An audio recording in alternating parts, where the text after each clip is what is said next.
again.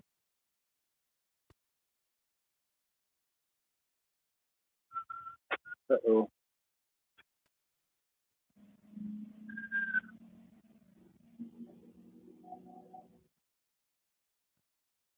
Hello, hello. Looks like we have no picture.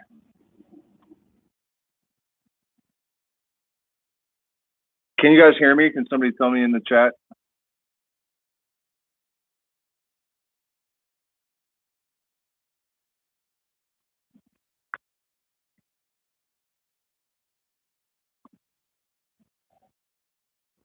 Yeah, can you hear me, or you also can't see me, or is it? Oh, okay, yeah. My internet connection is just so unstable that this has been happening all day. So as long as you can see me, I guess that's probably about as good as we're gonna do hear me. Anyways, it's Illuminastic, and I guess we're doing a podcast tonight because we have no picture. I had a picture a minute ago, but we just have really bad internet here, and so this is what happened. It may correct itself. Okay, at any rate, yeah, basically I got a notice from, well, okay, so let's back up a little bit.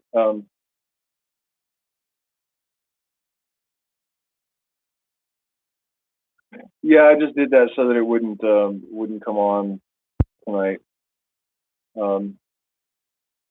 Anyways, man, that's annoying about the picture. I just got that fixed, and it doesn't look like there's any way for me to mess with anything. Well, I appreciate that. I mean, if you guys want, I could try to like create another link real quick and see. Well, whatever, man. Let's just talk.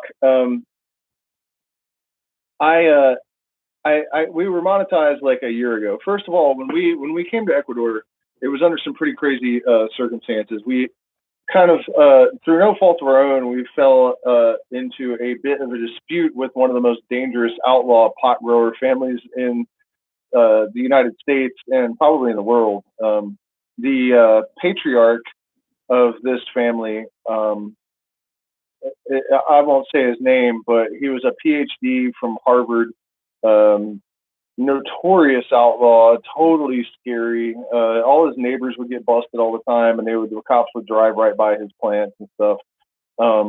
He'd buy somebody a house and then stab them in the back the next week or whatever. It was a crazy motherfucking people, man. And long story short, I suddenly had to just leave Northern California. And basically, I mean, I'll explain what happened. When they made it legal, the woman didn't want to pay all the money that owned the property to legalize the property. It's not worth it for me to do it if it's just one season. So basically, suddenly there was no job. And so I set up a Shopify business, and we ended up coming back down here to Ecuador. And almost as soon as we landed, our store went to the top 25% in traffic. And so Shopify pulled our license because they said we were on an overseas IP, which, the whole point of drop shipping is that you can work from a laptop anywhere. That's the whole reason that I spent all the money I had left setting this business up, right? So, so when we get all this traffic, they pull our license. And so suddenly we have no income, and we're like, what do we do now? We're in Ecuador. So I start this YouTube channel, and I mean, you just try to imagine. I can't work legally when I got here, and even if I could, they pay $20 a day on average. So we started the YouTube channel, and I'm doing all this research, and people are saying, yeah, 15, 20 years ago, whatever, 10 years ago, you could do it, but now, if you try to start a YouTube channel and actually make any money, you're totally doomed. You're going to fail for sure, without question. And so we start making videos anyways. I'm trying to blog a little bit, and we're doing all these things on the side. I'm studying with a shaman so I can start facilitating ayahuasca ceremonies. And yeah, I've got a lot of training in different consciousness practices anyways. So that kind of, helped set me up for that. And I've been using entheogens. Well, I mean, I had a long break of maybe 10 years, but, pretty intensely and with the right intention the whole time, which is hugely important. And so I was able to move very quickly and rapidly through that. I've been studying also book studying my whole life. So, I was able to start doing ceremonies here and there relatively quickly, a couple of years. So miraculously, the YouTube channel actually starts to make money. But YouTube is supposed to send you, or AdSense is supposed to send you a code. And you, when they send the code, then you put it in to verify, and then they start to pay you. And so over and over again, you have to wait. Like when you request it and they deny you, you have to request it again and again and again. And so we went through this waiting and requesting the code for like 2.5 years, and they eventually demonetized us. And so the ad revenue wouldn't really be a big deal, but people had been, I'm a musician, and some of the live streams I would play guitar, and I would get like $20 contributions at a time. And at one live stream, it was like $100 an hour. So, you can imagine how excited we were to see that we were actually having some success with this like long shot, ridiculous, idea. Like, okay, well, we crash landed in a foreign country. The business that we had dissolved through no fault of our own. And so now we're off chance succeeding at this thing. And, our AdSense, and luckily a lot of the contributors, people that have supported us, did so directly because they were, Patreon takes like a pretty significant percentage. And so people, that were well-heeled, a couple of people just sent like fairly large contributions a few times over the years. And so, I mean, I'm very thankful for YouTube because it really is the main lifeline that we've had, just sort of, like I said, just crash landing with the plan that we thought we had pulled out from under our feet. And so the other day, no, you can't send me money through this live stream. And all of the people that have sent me the money, they kept it. I'm getting to that. I mean, you can PayPal to the email in the description, and we appreciate it at the moment because the reason we're doing this with no video right now is that our phone that we use as a camera, it's just draining so fast we can't even keep it on. So, and that's a problem. Down here, electronics are extremely expensive. We've hit a number of hurdles, including this one, because we were really thinking that we would win the appeal because I didn't do anything wrong. I've never promoted hate. I've never promoted violence. I mean, I'm certainly very critical of the normies, the sheeple, the mindless masses, whatever you want to call them. I don't mince words. I know I can even be abrasive. And I was starting to care, but I really am not anymore, especially because now, you guys, I have found these new platforms that are blockchain based. And man, when I found, what is it? The Libri, the Odyssey channel, immediately I knew I was in the right place. I have the right company now. Like all these people are talking like me, you know what I mean? And I mean, to some extent, and their videos aren't getting taken down. There's no censorship. You get paid immediately. You get paid in crypto, and okay, so here's an interesting point as well. This thing about decentralization that I'm always talking about. Man, I'm tempted to try making another link and so that we have a picture, but I don't even know if it'll work. So I guess we'll just, anyways. The the way these blockchain platforms are set up, right now my views are actually increasing again. They had dropped because when they demonetized you on YouTube, you're deprioritized in the algorithm. So my views went from 12,000. Well, have you seen my partner? I mean, we probably could do the OnlyFans and porno thing and do quite well, I would imagine. I might have to do some sit-ups and whatnot and dye my beard gray or brown or something again. But anyways, so despite the fact that over the last couple of weeks my views have doubled again, they're going way back up. I have a higher percentage of prescribers. What does that say? Lo-fi? Loan? LOL, I would imagine. Okay. I was like, man, that is a Spanish word I haven't learned yet. What was I talking about? Okay, so in a decentralized platform with these rules and the what is it called? The central scrutinizer. They once you have been demonetized or they're censoring you, it doesn't matter that my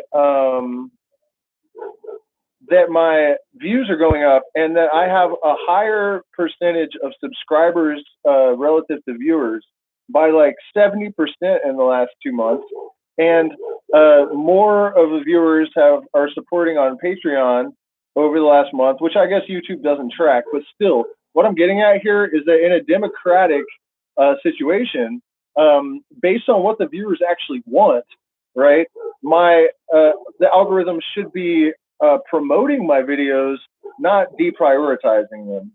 The sound is failing.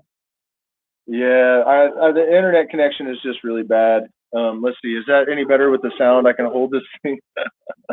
Yeah, it's ridiculous, man. You weren't on earlier, I guess, but I was saying that something went wrong with the phone that we normally use for these, and the battery drains in like 2 minutes all the way to 0. So we have to go to the nearest city tomorrow and try to get that figured out. But yeah, things are just going haywire, but it's not a problem. I'm actually glad this happened because I'm realizing now that I had fallen behind the curve.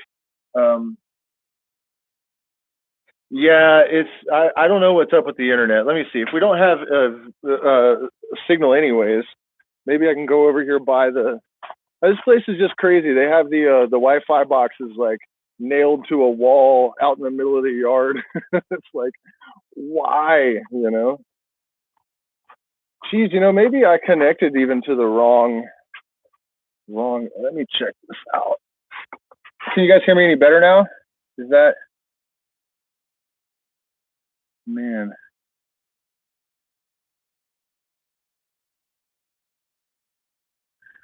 So bizarre. The internet connection is fine. Is the sound any better now? Anybody? Hello? Microphone check. Okay, good. Okay, yeah. I mean, yeah, I probably could end the stream and create another link, and then there would be a picture. But I don't see why you guys need to look at me. I mean, so here's the thing.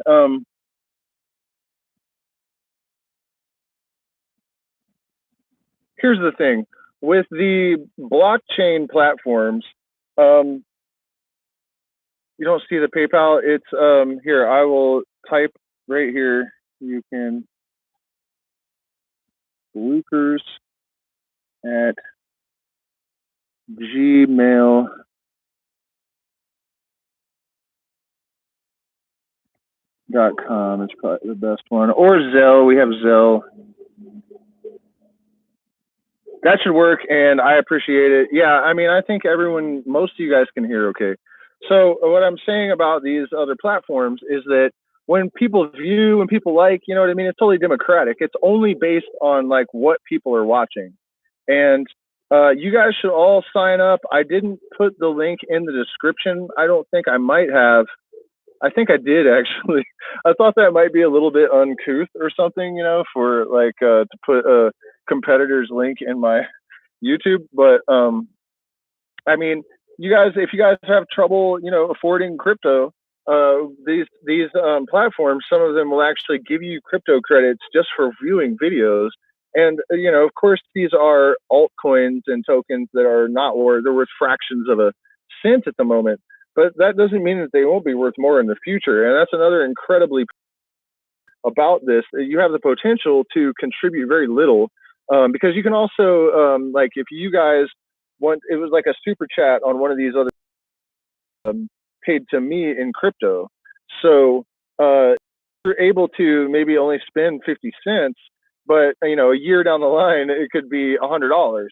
So it's just all around a much better go about things. And the decentralization idea in general is basically the antidote to the old world paradigm that is eating us all alive culturally, environmentally, economically. I mean, we have a giant military industrial cock stuffed right into our rectums, and it's not coming out unless we forcibly remove it. And obviously we cannot fight them. We cannot duke it out with these fuckers. We've got to find another way around them. And I think that the only way to do that is through the decentralization. And it's not just financial. It's also innovation that is being decentralized and democratized, and it is information distribution. Metcalfe's law, basically, if you to understand how these networks derive value, Metcalfe's law was formulated in response to Ethernet. And basically, it says that the value of a telecommunications network is dependent upon the square of the number of users. And it's not about potential nodes. It's about nodes that are actually engaged. So one of the things that the advocates of these cryptocurrencies and other blockchain technologies are really pushing for is that if everyone doesn't get involved, it's not going to work. And because that's how, particularly like Ethereum and what is that other one I just bought? Shit, the ADA token. What is that? Why do I always forget the name of it? It's like something really easy to remember. Anyways, man, you guys probably know what I'm talking about. If not, you can look up just type ADA cryptocurrency, because that's one of the ones to get involved with. Also, I'm always talking about Yearn.finance. Their model is like the universal mind put into pragmatic application. So that's pretty awesome. They're experiencing a little bit of volatility right now because their system was compromised a little while back. But I think we should all remember that happened to Bitcoin. Bitcoin since then, when that happened, it was at $500 or something, and that did not stop it from becoming 50,000. So I think that these things are part of the process. This is a new technology, and I'm confident that they'll work out the bugs. And so when you come on board with this sort of thing as a node, right, as an engaged node, you're contributing to the value of the entire system. So when I am contributing to the protocol layer as a creator, and you guys are contributing either as creators or viewers, you are all contributing to the value of the network. When you bring other people on, you're building the power of the network. So what this does is it exponentially empowers us to choose where our energy, where the power is going to be. And it allows us to basically cultivate a defense system against the oppressive powers that are strangling the life out of the entire fucking planet right now. And that is what's happening. You guys, I mean, I know that probably I'll watch that number of listeners drop by half when I say this, but because, well, they're like, oh, I'm not even going to, somebody's going already. But the whole thing with the right wing and the left wing right now, there's so much hypocrisy and cognitive dissonance on both sides. It's fucking mind blowing. And, you know, I always, before I say anything about this, I always offer the caveat or disclaimer that I am not on either side, you know. And it's crazy to me how many, even people that have known me for decades, man, it blew my mind. One of these people was one of the people that I respected the most of anyone I've ever known. He was a fucking acid chemist. I mean, I thought for sure that a brotherhood of eternal love. I mean, I'm hesitant to tell Google that I ever even knew anyone like that, but I'm sure they know anyways, you know. I mean, there's no secrets left on this planet, I'm sure. But at any rate, you know, I thought for sure that as somebody that had done that much acid, would their indoctrination would have been melted away years and years ago. It almost broke my faith in acid to realize how brainwashed this guy was, you know. It's just incredible. Like, there were only two possibilities in his world. You're either on the left or the right. And I couldn't believe he was that unenlightened. You know, it was heartbreaking. God damn, man. But anyways, like, this thing of like, you know, if you say anything bad about the Democrats or Biden, then you're automatically like on the other side. And you know, honestly, I know a bunch of right wingers, and they're not as bad. Like, somehow it's like almost like the left and the right have traded all these characteristics. It's not almost like that; it is like that. And if you guys have been following me for any period of time, you know that before this, like years before this, I was saying that once the distinction between the parties starts to blur, that's when they're merging them into one party, and the New World Order has officially taken root. I've been saying that for a long time. And I mean, if you have been alive more than 20 years, 10 years, I would think you have to be able to see that. And today I saw the most glaring proof that I have seen yet. And all of this apparent support for Joe Biden, he is the only president in 100 years that, whatever amount of time has lapsed since his inauguration, that didn't do a press conference. And then when he did one today or whenever it happened, it was like 2 minutes long, and he wouldn't answer any questions and just walked away from the podium. And so I looked at NBC and MSN. The Guardian is considered center left, right? It's not a right wing publication, center left. And it was 2/3 dislikes, right? And all the comments, I scrolled and scrolled and scrolled and scrolled, and I couldn't find anyone that had anything nice to say about Biden or Kamala Harris or any of them. So then I went to NBC, and then I went to MSN.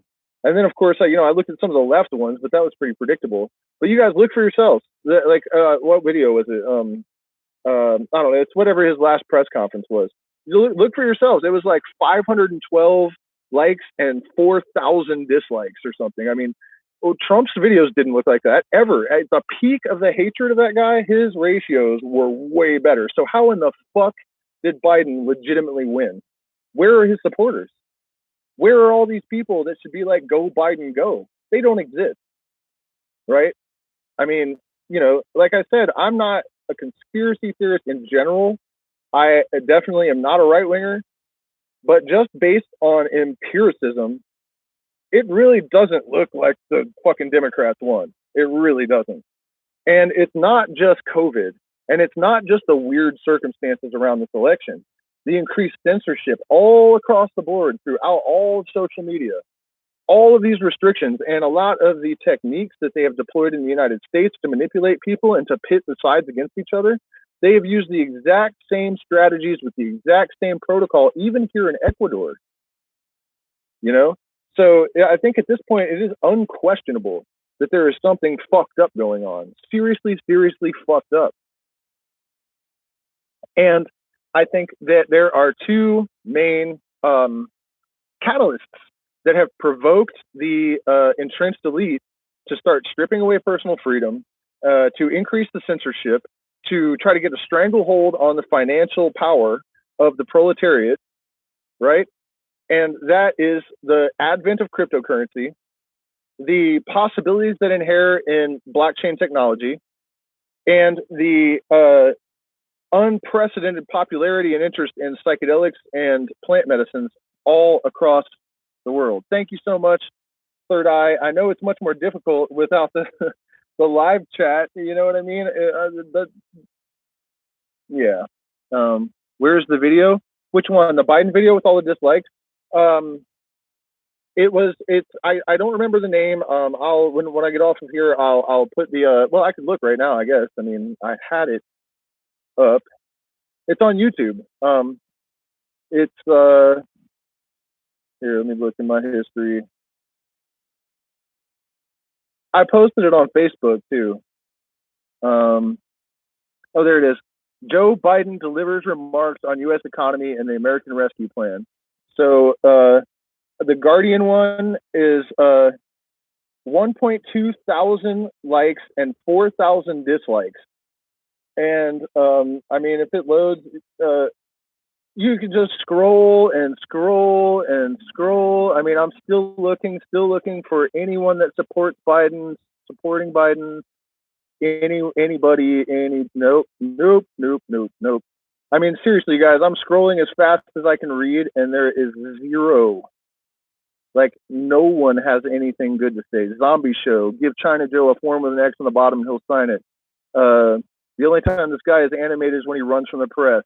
He promised $2,000 checks immediately. Joe must have forgotten. Syria got their stimulus before we did. Bombs dropping. You'll need a rescue plan if Joe Biden grabs you by the shoulders and starts whispering in your ear. I love America. This thing is your downfall. I mean, I seriously have not seen. Are you feeling the unity yet? Overflow camps. Nice reading, only a handful of stammers. And I thought stammer was wooden. I mean, I get just on and on and on and on and on. There's nothing positive. And this is according to Google, it's center left publication. And like I said, even NBC, I couldn't find anyone saying anything positive. So if this guy just won the election, like, why the fuck does it look like he just totally ate shit? I mean, who would vote for this motherfucker, you know? I mean, I know some of you guys might have, and I'm sorry that you were duped, but you were. I mean, okay, let's just like think about the cognitive dissonance for a second. Let's run through this a little bit. Let's start with the right wing, though, because I've been picking on the left already. So let's listen to the right wing for a second. So right wing people are saying things like the Democrats want to defund the police, and they want to they want criminality. You know, they want chaos. They want riots and all this stuff. And then 10 seconds later, the very same person will tell you Joe Biden and Kamala Harris want to put everyone in prison, whether they've done anything wrong or not. So which is it? You know what I mean? Like, that level of cognitive dissonance is pretty fucking scary, man. But on the left side, you have people saying things like, we need to reform the prison system in the United States. By putting the people that created the prison state in the fucking White House? What are you talking about? You know what I mean? Like, how insane have people become? Kamala Harris, seriously, I mean, suppressing evidence that kept someone on death row. We're not talking about in jail, but she's trying to kill this dude to save a little face. She knew that he was innocent, right? For 18 years. His lawyer said when he got out of prison, he would pick up his cigarettes and put them in a plastic bag because he was so afraid that DNA would be used to frame him again, right? And she doesn't even, she kept people in prison in order to have free labor for the state. Like, this is all factual, and there's way more of it. You know what I mean? Like, how could you possibly call yourself a liberal and support someone like that? I don't care who they're running. What you need to do in that case is revolt, you know? Woompty? What did Woompty say? Oh, where's Woompty? You know what I mean? Okay, but it gets worse. Let me think for a second. Or the racism thing with Trump. You know, I mean, I try to be neutral, right? When this was all going on, like, I knew a lot of pretty cool people. I mean, there's always been a bunch of Nazis and shit on the right. But I also know a lot of Democrats that are closet racist. And the real difference is that they're just quieter about it. You know, I mean, they're not, you know, I even experiment and would send people messages and stuff just to see what they would say in private, just to confirm my suspicions, you know? And I catch people just totally bullshitting their brains out on Facebook all the fucking time. And I'm not saying that it's right that everyone's racist. I'm just saying that people are just way more full of shit than it appears if you take things at face value. And we have the antidote. We really do. But okay, so Joe Biden, I started Googling or looking on YouTube for racist remarks that Trump has made. I couldn't find anything convincing. Like, I mean, even I was able to find NBC editing footage that they posted on YouTube that when they asked Trump, will you tell the white supremacists not to or to stand down, or will you denounce them or whatever? And they said he just didn't answer. And I watched the clip where he has no response. He just sits there. And then there was another clip where he says, "Sure," like totally clearly, audibly, you know. So I mean, and yes, Fox has also CGI'd the news, okay, but both sides are manipulating what you're looking at to make Trump look more evil than he was, and to make Biden look like he's not evil, which is extremely fucking difficult. You know, it's both sides are playing fucking games with you. And my honest theory about it, it's all really the right wing. I mean, today a friend of mine on Facebook, in response to some of the stuff that I've been saying, said, "What the fuck do you expect?" Well, I just don't understand why other people act like they can't see it or something. But what I'm saying is, when I Googled, you know, or looked on YouTube for racist things, piles of it, and it's terrible. He even dropped out. I apparently forgot this, but he dropped out of the last presidential race that he ran in. He dropped out because he said of Barack Obama, a black, and sophisticated and well-educated dream. I mean, dude, I've never heard of Trump even being accused of saying something that racist. I mean, that is like off the wall insane.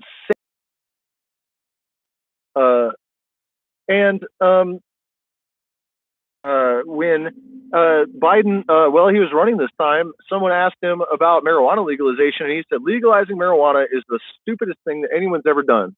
And it appears that his aides or speechwriters or whatever advisors told him, dude, you can't talk like that anymore. People have changed. All of a sudden, they're like, oh, we'll legalize pot on the federal level right away. And then Harris, they asked her if she had ever smoked weed. My parents are Jamaican. She's handed out like for marijuana in her time as a prosecutor in California. And so we have a black woman in office that has kept slaves in prison, that has kept people she knew were innocent on death row, and laughed about smoking weed when she has sentenced, you know, hundreds of people for life and thousands, 1,500 to time. And Democrats are telling their little girls that this is someone to look up to because she's a female and she's black and she's in the White House. I mean, I'm almost at a loss for words. You know, that doesn't really happen to me actually, but yeah, I mean, racism, I don't know, Bobby, if I would say it's a joke, but they are using it to divide people. You know, I've got myself in a lot of trouble for talking about this, but you know, and I've definitely talked to my black friends about this, and they all agree. You know, it's only the white people that get mad somehow. There are plenty of totally harmless, unarmed, non-criminal. Even one of them was underage, I think. Black people killed by cops for absolutely no reason that might have been racially motivated that we could use as martyrs. You know, and I don't want to be too redundant because I've said this so many times, but George Floyd held a pistol to a pregnant woman's stomach. He was about to drive an SUV into heavy traffic high on fentanyl and heroin, which are two of the strongest drugs known to man. He had like 10 felonies in the state of California, thanks to Joe Biden. He would have already been sentenced to like 3 life sentences. You know, he would have been in jail for life three felonies ago or something, or 7 felonies ago. And he had personal problems with the cop that killed him. So it is very likely that people burn down cities not because of racist cops, but because the media was trying to incite division amongst the proletariat. And this is something that they have always done. You know, and by the way, I think that the fact that I say this kind of stuff, if it wasn't true, I wouldn't be in danger of having my channel shut down on YouTube. You know what I mean? There's all kinds of people that are just running their mouths and completely full of shit that nothing is happening to them. So, I've said all this shit before, and there's no reason to run through it again, really. There kind of is. Maybe some of you guys haven't heard it. Maybe, I don't know. I feel like maybe I'm preaching to the choir. Yeah. Fernando, the politics have been reduced to theater play to keep us divided and fighting each other so we don't stop and actually start thinking for ourselves. That is absolutely 100% true. And one of the things that gets me the most about our current society is that people use the mean average to inform their ontologies, right? To decide what is true. They look for what the average person thinks. That is completely stupid. I mean, I'm sorry to be rude, but that's like the dumbest fucking strategy I've ever heard in my life. What you need to do is look for the most intelligent people, the super geniuses of human history, and see what they thought. Socrates said that democracy was a terrible idea unless you had a completely enlightened, well-educated society of equals. Otherwise, I mean, do you really want your average uneducated? Look, the United States is number 26 on the education list. You want those people choosing the most powerful world leaders on earth or getting fooled by the most powerful government on the planet? It's completely fucking stupid. Even if democracy wasn't completely hijacked with corruption and deception and propaganda and manipulation, democracy in a place like the United States is a threat to it. I mean, they've who was some UN think tank decided the U.S. was like the biggest threat to world peace on earth? That's because they have created a nation of mindless idiots and are pretending to give them the power to elect idiots that are psychopaths, But what I was saying is that about the geniuses and not using the average person's opinion to define our realities is that if you look at people like Frank Zappa, I mean, this guy taught himself to compose. No one does that. You go to fucking Juilliard to learn to be a composer. You don't go to the library to learn to compose classical music, right? It's like rocket science or quantum physics or something at that level. It's not something you just go and read about and then, I mean, he did and a few other people have, but you know what I'm saying? This is not the norm. And this is like in the 70s, he said that politics is the entertainment division of the military industrial complex. Nothing more. So, 50 years ago, give or take, one of the most intelligent people that has lived in any of our lifetimes had seen this. So when the average left wing, right wing, whoever laughs and scoffs when you tell them it's a fucking joke, don't feel bad, because you have people like Aldous Huxley, Frank Zappa, Terence McKenna, I mean, I could go on. All of the smartest people, Mark Twain. I mean, even some of the popes and shit have acknowledged, not maybe politics, but the religion. I mean, okay, here's another good example of how asleep people are. The popes have been talking. Popes and Vatican priests will talk openly to people making documentaries about how Christianity is a myth and that Catholicism is a scam, and they don't even mince words. If you haven't seen Religiosity, it's kind of old at this point, but Bill Maher made it. He actually goes to the Vatican and just walks up to this Vatican priest and starts, asking him questions like, isn't this really polytheistic? And the Vatican priest just laughs, and he is the most evil-looking motherfucker. His voice, I mean, it's like, it doesn't seem real. You know what I mean? He's like some troll that just crawled out from under a bridge, like a ghoul with a knife in his teeth crawling up your dead grandmother's leg in a nightmare or something, like just horrifically evil. And he's like, we polled Catholics, he says, and Jesus was number 8 on the list of people that they pray to. You guys realize that the first commandment basically says that that's blasphemy, right? To pray to anybody but not Jesus either, but Jehovah or Elohim or whatever name you're going to use. You know, and the dude's like laughing about this. And then the best one was a couple of years ago, maybe I think 2013.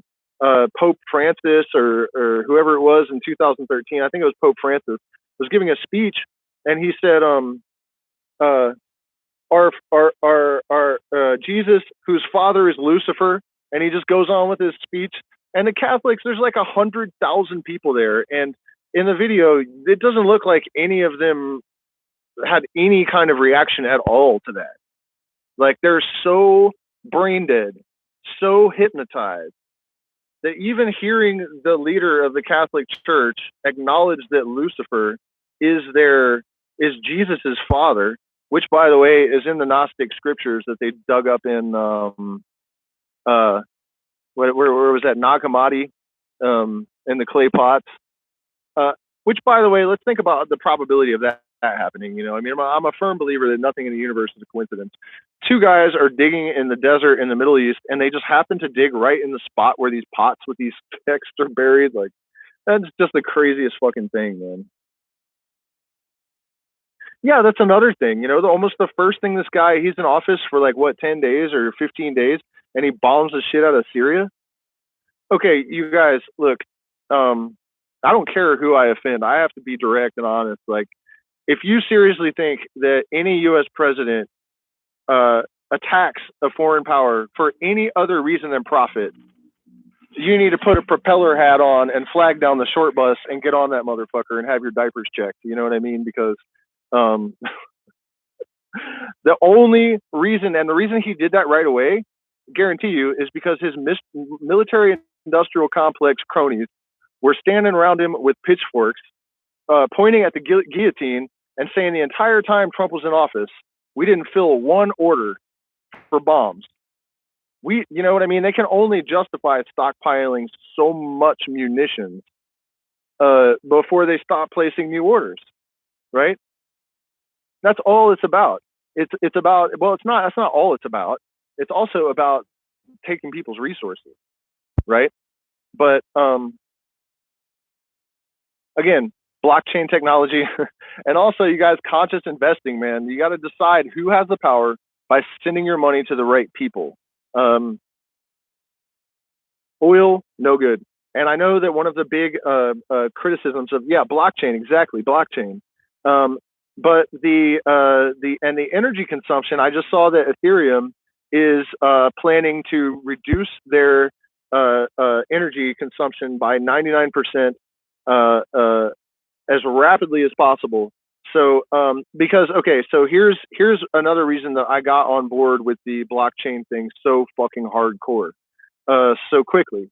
I was watching a documentary about it, trying to learn everything I could as fast as I could. Yesterday I ate some mushrooms and I had 3 devices on, all on like 1.75 speed, so I could absorb it all simultaneously, because it's so technical and there's just so much crap going on, you know, with it. So and you just need all that brain activity in order to process that much information.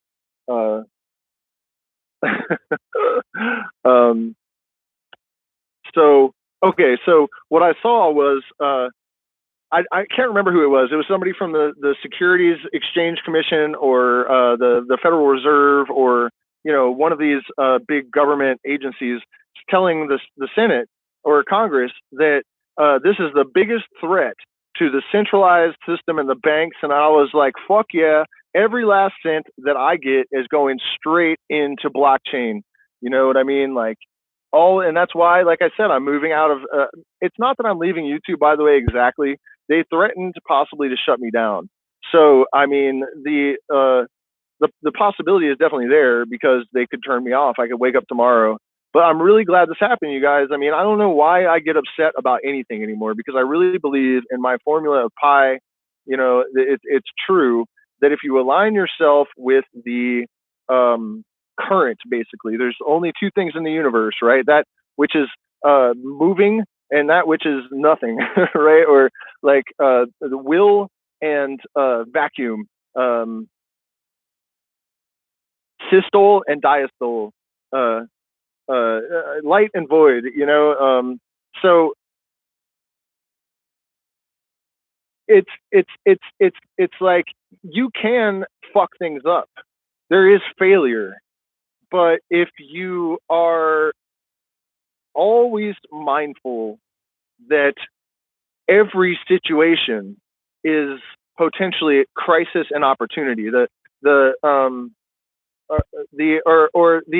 danger and opportunity. The Chinese character for crisis is what I was thinking, is danger and opportunity combined, and that is always the case. So despite this having this light aforetime, I when I first got this notice from YouTube, I was like, fuck, because we're about to go into the jungle. I'm thinking we're going to win this appeal, and we're going to not only get the money that they owe us, but I'm going to be able to do live streams and support us while I'm in the jungle, because when I play music on YouTube, I get $20 an hour, sometimes $100, no problem. And so then I get this message that not only have I lost the appeal, they're not going to tell me why they have taken the channel, or they've demonetized, and they're telling me I am banned for life from monetizing any platform on Google ever. Right? By the way, you guys, please hit the like button, share, subscribe. I'll keep you posted too. I have the link for the new video sharing platform that is blockchain based. I really, really, really hope you guys will all get just watch it, and set up an account so that you can get crypto. I mean, you'll get crypto just for watching the videos, and these platforms are not scams. You can Google it, check it out. They're all legit, and of course, it's not a lot, but if we get lucky and some of these things increase in value, the 100x and 1000x stuff that's happened in the past, it's not out of the question that will continue.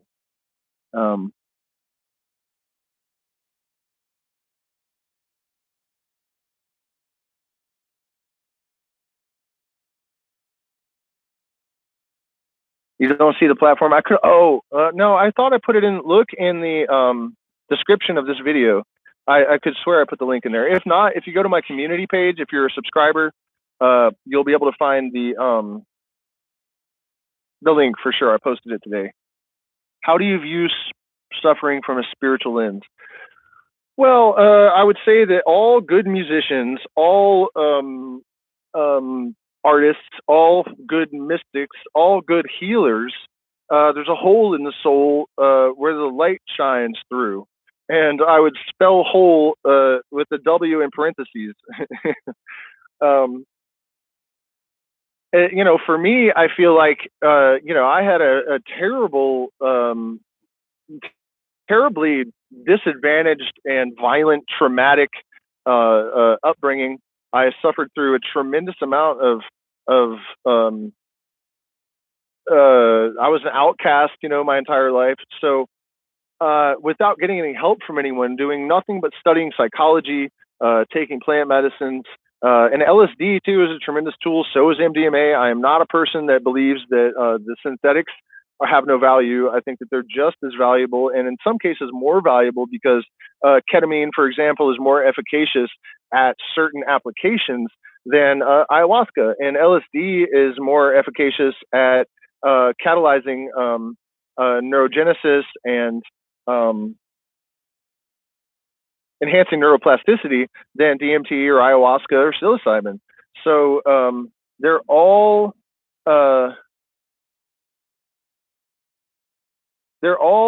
potentially useful tools, but it's not enough. I mean, I also studied, I'm an initiated Freemason.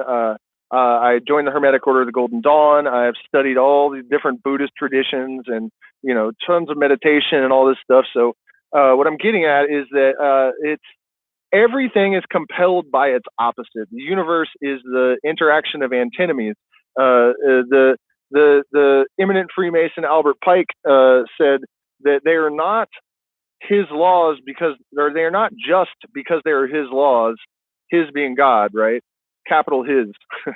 They are not just because they are his laws. They are his laws because they are just, which means that the laws of the universe are predicated they are formulated in the way that they are because they have to be thus and no other way in order for this type of existence to manifest. And so one of the conditions of that is that opposites generate each other. The chicken and the egg question is always impossible to answer. And if I understand this type of mysticism correctly, if all of the questions were resolved, then the universe would cease to exist. This is what the Hindus called the blinking of the eye of Shiva. When all of the possibilities, another way to think about it is when all of the possibilities are realized, when all of your dreams are granted, all of your wishes will have been destroyed. You know what I mean? That's how it was put in the Book of the Law, more or less. And there's a book by Aleister Crowley called The Book of Lies, So Falsely Called. And it says on the first page, this book, the first 2 pages of this book explain the universe in its entirety. The first page is a question mark. The next page is an exclamation point. And it's true. That's it. You know, that's the whole thing. So, well, I always appreciate any comparison to Terence McKenna, although I think one of the things that we tend to do, we put these people on a pedestal and we fail to learn the lessons from their failures. And I think that a lot of people are unaware that Terence McKenna consciously deceived us all. And that is extremely unsettling, to say the least. He, what do you call it, like fudged some of the numbers in his novelty theory to make it work. And it does appear that he chose the end date of December 21st, 2012, that he lied about having not seen the Mayan calendar.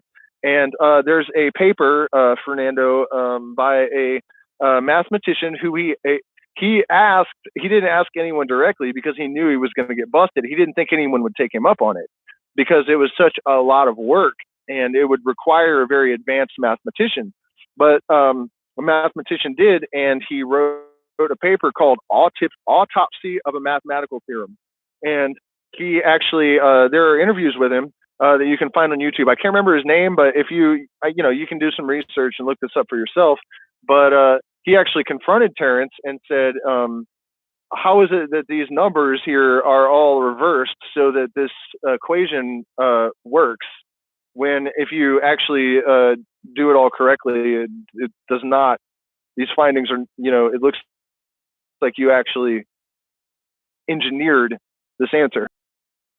That Terence just kind of muttered and mumbled, and actually before he died, fame, he fell in love with his ideas, and he was more he just to convince people. And the thing is, I don't think that he was wrong. No, he wasn't a Satanist. I mean, look, you guys have to remember the conspiracy theories, where they started is a book called Secret Societies. It was published in 1933 by a far-right Christian. And all that happened is that she found out that Adam Weishaupt, the founder of the Illuminati's papers, had been seized. And in those papers, he writes that we need to get rid of religion and get rid of nations and so that way we won't have wars, and we can stop with the religious bullshit and replace it with enlightened reasoning, not blind determinism, not no spirituality, but actual illumination. And if you really want to understand how distorted and how backwards and how convoluted all of this shit can be, you need to read a book. You can buy it through my Amazon link, Robert Anton Wilson's Illuminatus trilogy. No one should ever say anything, have any opinion about any conspiracy theory, yay or nay, until you have read that book. Because one of the things that we have to do to overcome our Gallon-Kruger, to come to terms with how much more advanced human intelligence can be than our own, is to confront it. And what Robert Anton Wilson was able to do is access a level of intelligence that should be incomprehensible to the common man, but he was able to sort of distill it into something that is accessible to the common person, yet still retains that level of concentrated consciousness and an almost inconceivable level of intelligence. They actually took LSD, him and the other author, Robert Shea, and they threw a lot of the book in a hat and pulled it out and pasted it together. It's like 1,100 pages long. It is the most insane fucking thing, and you got to read it. And then you'll understand that you can just stop trying to understand what's going on. You're never going to know. If you read that book, you'll be able to see that everything you look at, there's no way that you're going to know that you can interpret it and know. So you can forget about everything you're reading on the internet, all the shit that David Icke and Alex Jones say.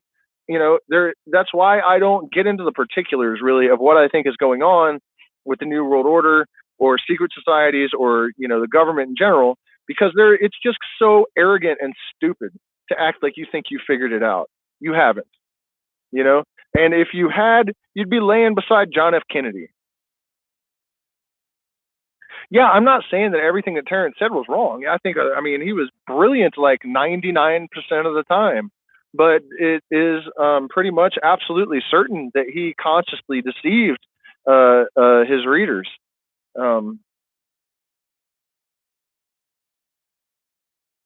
Ethical anarchism, yeah, and that's what I am really trying to suggest is possible, that through gnosis, through contact with, you know, some people would call it spirituality, but I hesitate to even go that far.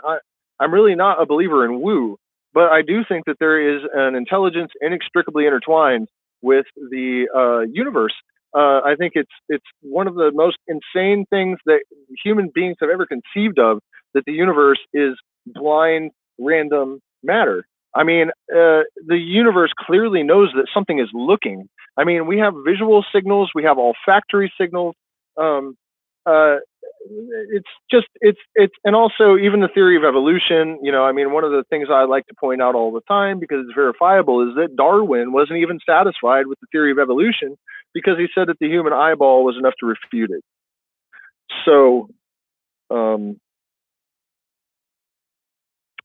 I don't see how, you know, I mean, when we talk about evolution and we say, okay, well, we had these magnificently, incomprehensibly long periods of time for all of these random mutations to sort of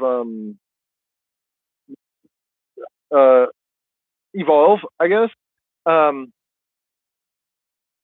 When you have a system where there's this many components that are dependent upon each other in order for the whole thing to work, you don't have time to wait for all of that shit to work itself out. You know what I mean? Life never would have.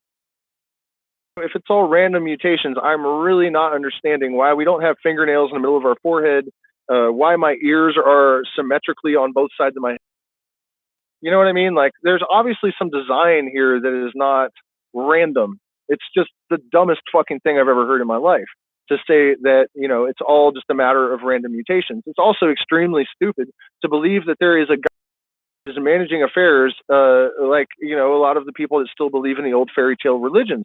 Obviously, the truth is somewhere in the middle, and that's always the case with everything you can think of.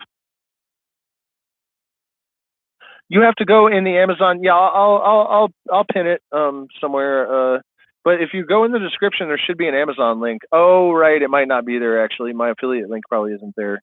I'll send it. I'll email it to you, man. We're in touch in email. The Illuminatus Trilogy by Robert Anton Wilson. And by the way, you guys, people are always telling me like, hey, I ordered all the books that you recommended, and then I see that I have not sold anything on my affiliate link. So, you know, I've been demonetized here. Help me out. If I recommend a book, try to buy it through my affiliate link. I'm always like, I appreciate it when people like, you know, buy the books that I recommend, but when they don't get it through the affiliate link, I'm like, hey, what the hell? You know, I mean, they're used books. It's only going to give me a couple of pennies, but it's the thought, you know. I'm not trying to put anybody on blast here. We were just seeing reflections of ourselves.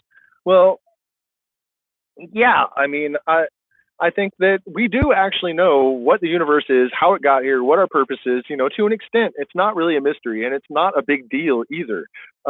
It's a problem for all of the people that have adopted a role similar to my own, that are any good at it, that people have a tendency to put you on a pedestal. It's not really a big deal. You know, when that happens to me, my response is always that, you know, if there's anything that's different about me, it's just the simple fact that I grew up outside of society, away from computers, away from television, out of schools. So I didn't get the indoctrination and the programming. So I don't have that matrix mind where my perception is limited. Um, to the degree that a lot of other people's are. I don't think I'm a super genius or a prophet or anything like that. It's just, but I do recognize that I think I'm legitimately seeing much more than, you know, the overwhelming majority of people. And part of the reason that I acknowledge that is because I hear it so often for so many decades in so many different places from so many different people. You know, it's really, really, really important, I think, to be careful about evaluating yourself on those levels, at least until you have a healthy relationship with ego, which is another thing that I feel compelled to mention. The ego, I keep hearing all this stuff about ego dissolution on different spiritual pages and psychedelic groups and stuff. And I would suggest that you guys have to be really careful. I don't think that even Buddhism, you know, I think that anyone, a lot of people get angry at me for kind of attacking religions. But I'm not doing that because I'm mean or because I'm cynical. I'm doing it because they are weaponized. They are propaganda. They are, if they were good, if they catalyzed genuine spiritual connection, they would have been driven underground and made to be secret. In fact, before Christianity was completely, well, I mean, it started out as a psyop. Actually, in 2013, they found Roman documents where they described how and why they created Jesus. They detailed how his entire ministry is based on the campaign of Titus. And you can tell if you look at the New Testament, it is true. Every stop in order, or where all of Titus's battles happened. And he's a composite figure. You can trace every aspect of his personality, of his life, to earlier figures. There's no disputing that it was never real. He never lived. And here's the biggest thing: if the Romans kept fastidious records of every arrest, every trial, every conviction, there is zero mention anywhere of a Yeshua, a Jesus of Nazareth, anything that even remotely suggests the guy from the Bible story ever being arrested by the Romans and tried and convicted and crucified. Zero. There's also not one eyewitness report outside of the biblical accounts. Not one. And there are much more minor biblical figures that are not historical figures that do have reference. And what I'm saying about Buddhism even is that if a religion or a spiritual practice is something other than a trap, it is not going to be institutionalized. It's going to be, they're going to be burned alive like the pagans and the Gnostics and, you know, all of these people throughout history who actually had a connection to real truth, real spiritual knowledge that has for its aims the amelioration of mankind from slavery and suffering, and is guided by the great motors of truth and love. This is just not what these religions do. And if you really step back and assess them based on their inherent qualities, there's really nothing impressive there. I mean, if you look through the old Hermetic writings, the Masonic tomes, the mystery school records that are extant, even Terence McKenna, Timothy Leary, for fuck's sake. I mean, it's really sad, I think, that people have written Timothy Leary off and forgotten about him. I found a video or recording on YouTube of him the other day talking with his house surrounded by cops, knowing he's about to go to jail. And he is so calm, and he is describing the psychedelic experience with a depth and clarity that rivals Terence McKenna. And he was arrested. Yes, Gills beat cis back. I'll certainly make some recommendations. In fact, if we can find my Amazon link, there's every book there is. But let me follow this out real quick about Dr. Timothy Leary, because I think it's really unfortunate what happened. They arrested him, and you guys, we wouldn't be here if it wasn't for Tim Leary. I mean, I started reading Tim Leary when I was like 11 years old, and I noticed right away, okay, people are telling me that psychedelic drugs make you insane and stupid, yet this guy is the only person I've ever encountered that actually makes any goddamn sense. You know what I mean? Psychedelics apparently do make you psychotic if you don't take them.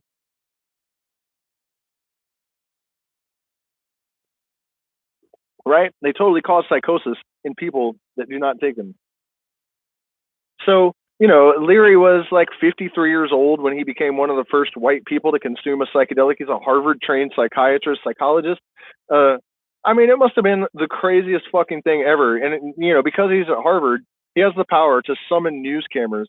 And I've seen the old videos, it's like 1959, and this guy's on the mainstream news in the United States. These people are cookie cutter, white bread, mindless, automaton, racist, Christian, it must have just been hell on earth to be alive in the United States in the 1950s if you were anything but a plastic mannequin. You guys know what I'm saying. It's absolutely horrible. And this guy is going on the news and telling them, they're like, well, are drugs bad? And he's like, well, instead of getting angry with your kids when they come home and they've taken LSD, why don't you turn on with them and see what it's all about? It's like, what the fuck, man? People's heads were blowing up all around America. It's like the most awesome fucking thing that's ever happened. And the ripples of what he was doing created the momentum that caused the 1960s. And, that Terrence McKenna would never have existed. And here's the thing, one of the reasons he's been written off is because people think he was a snitch. But Timothy Leary is a certified genius, okay? So if you guys know anything about what psychedelics do in the brain, the increased brain activity, the neurogenesis, the neuroplasticity, a Harvard psychologist that is a certified genius and you start gobbling LSD by the fucking gallon for years, can you imagine what that guy's mind was like? So he wanted to get out of prison. The prison escape, he was like 60 years old. They'd sentenced him for life because he was going to win the governor's race in California. Can you imagine Governor Leary? It looked like he was going to win, so they framed him, and they put him in a cell with Charles Manson, trying to get him killed or whatever. But, of course, Manson loved him, and Manson's celebrity allowed a kid in prison and have a good time. And so the Weatherman Underground flew a helicopter over the prison yard, dropped a ladder, dangling from this ladder under heavy fire, is taken to Africa, dropped off, captured by the CIA. Nixon's on TV saying this is the most dangerous man in the world. And remember, you guys, these moron conspiracy theorists on the right are like, Timothy Leary was a CIA agent. They tried to kill him, dude. They put him in prison for life. Like, what the fuck are you talking about? Yeah, tune in, turn on, drop out. You think that's the message that the right-wing controlled U.S. government wants the people of the United States to have? Like, how stupid can people be? So, at any rate, he gets put back in prison, and he wanted to get out. So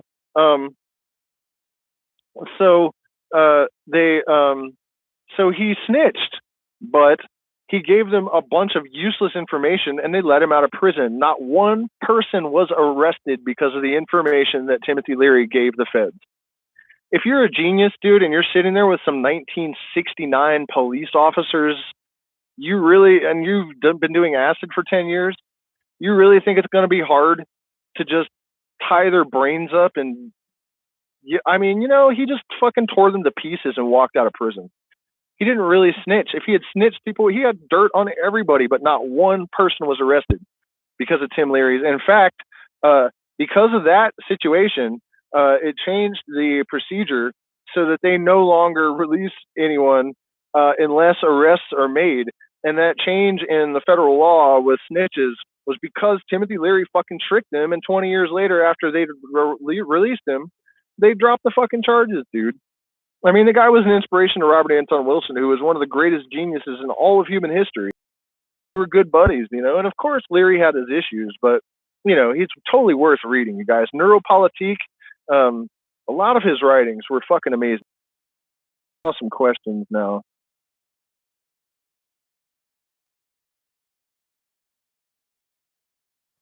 Do I think the world is in decline and headed for dystopia or a global spiritual evolution? It's always, you can't have one without the other. It's always equal and opposite reactions. And one of the things about metaphysics is that it is not just something that happens when Dungeons and Dragons nerds take LSD and start confusing Dungeons and Dragons for reality, which might be a good description of the New Age movement.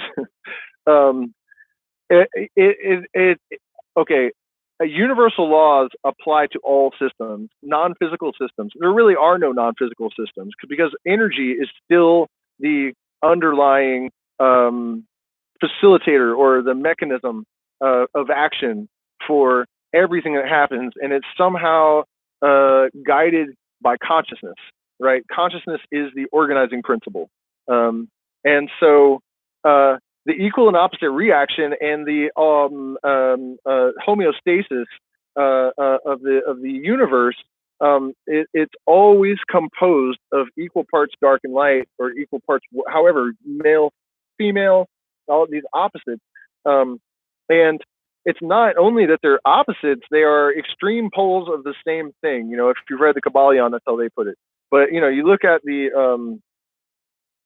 yin yang symbol, and the way Crowley put it is everything contains its contradiction, right? So the white side has a little black circle, and the black side has a little white circle. So that's the thing, and that's why every time a new order arises, there's a period of chaos that precedes it. When a shaman becomes a shaman, or a healer becomes a healer, there's a breakdown of the psyche that occurs before the new format of his consciousness coagulates. There's always this dark night of the soul, or period of disintegration before reintegration, and it makes sense. I mean, you cannot, if you have, you know, an ant farm and you want to have a different ant farm with a different structure, if you don't destroy the old one, you're not going to have a new one. You have to introduce chaos in order to have the space for the new order to configure itself.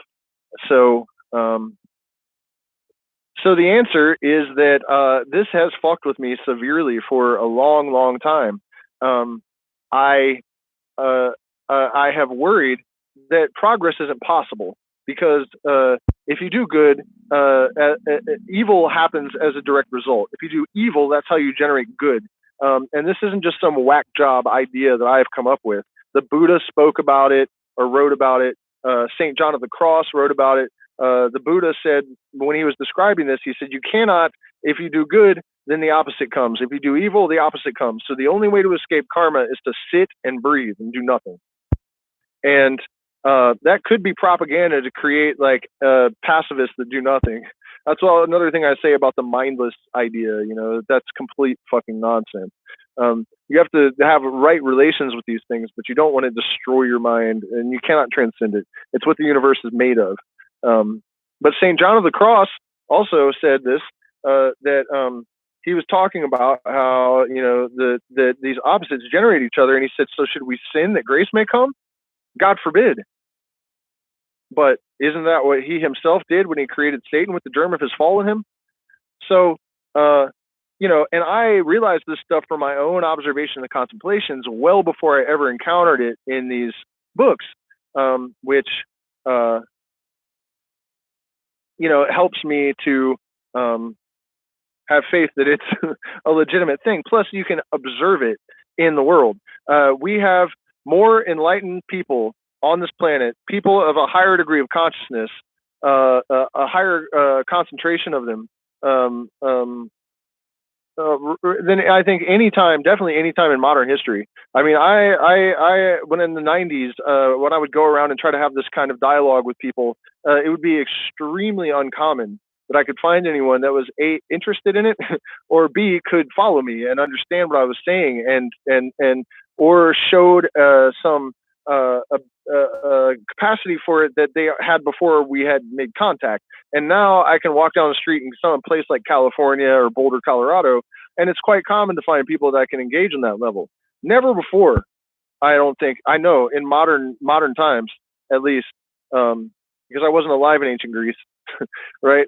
Has this been the case? And so, well, I appreciate that, Bobby.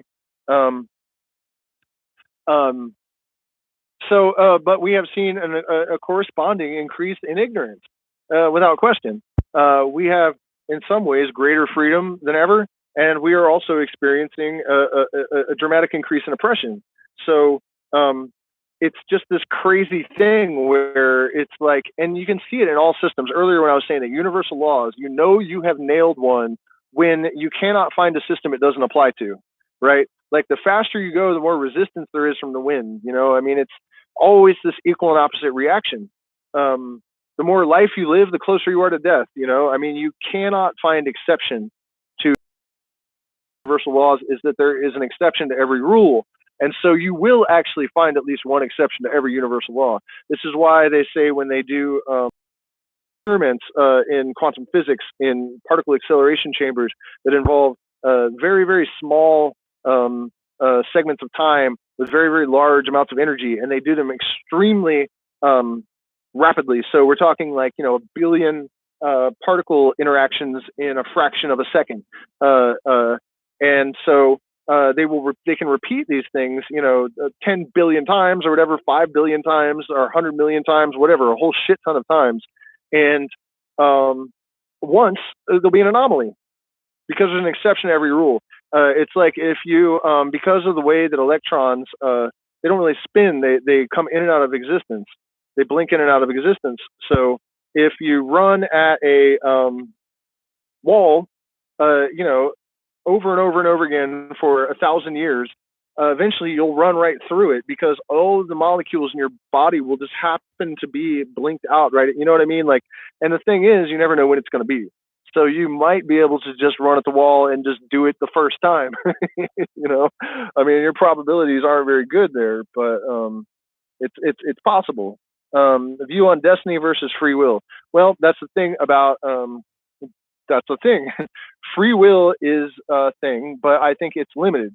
Destiny is a thing. I'm quite sure of it because the universe. Well, I'm not sure. I'm never sure of anything. That's. I'm not saying I'm a master, but you know that old saying that the master only knows that he does not know. That's like that is the sword of intellect. Like that's the one thing that you need to keep with you at all times. But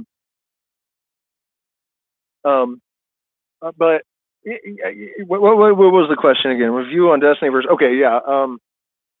It seems to me that the universe kind of supports my efforts in ways that are extremely improbable. You know, I mean, I might just have like a highly improbable luck streak or something. I mean, there could be another explanation for it, but you know, it's incredibly uncanny.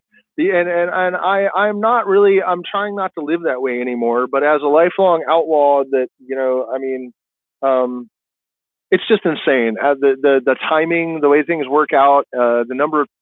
It's just hard for me to believe that there isn't some structure, at least, even if it's just a matter of some kind of mathematical symmetry.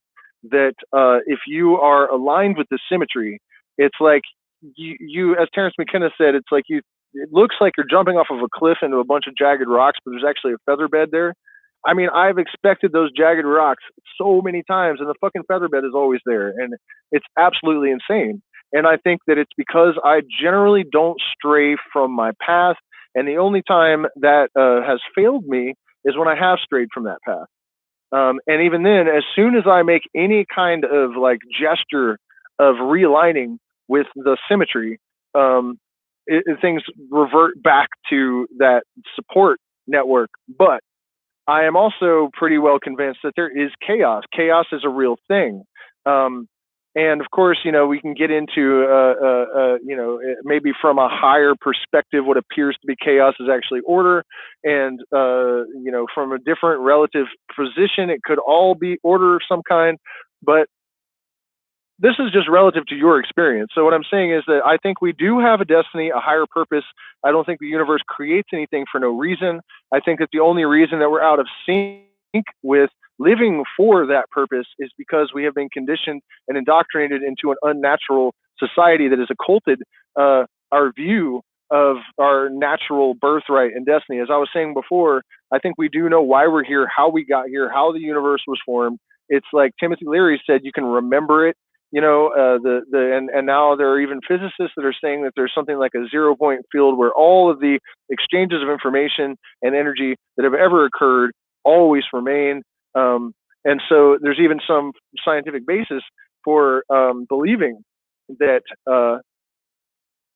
it is possible to access all of the information. You know, Jerry Garcia told Rolling Stone magazine in 1987 that because they asked him, how do you play 3,000 different songs? How have you guys played?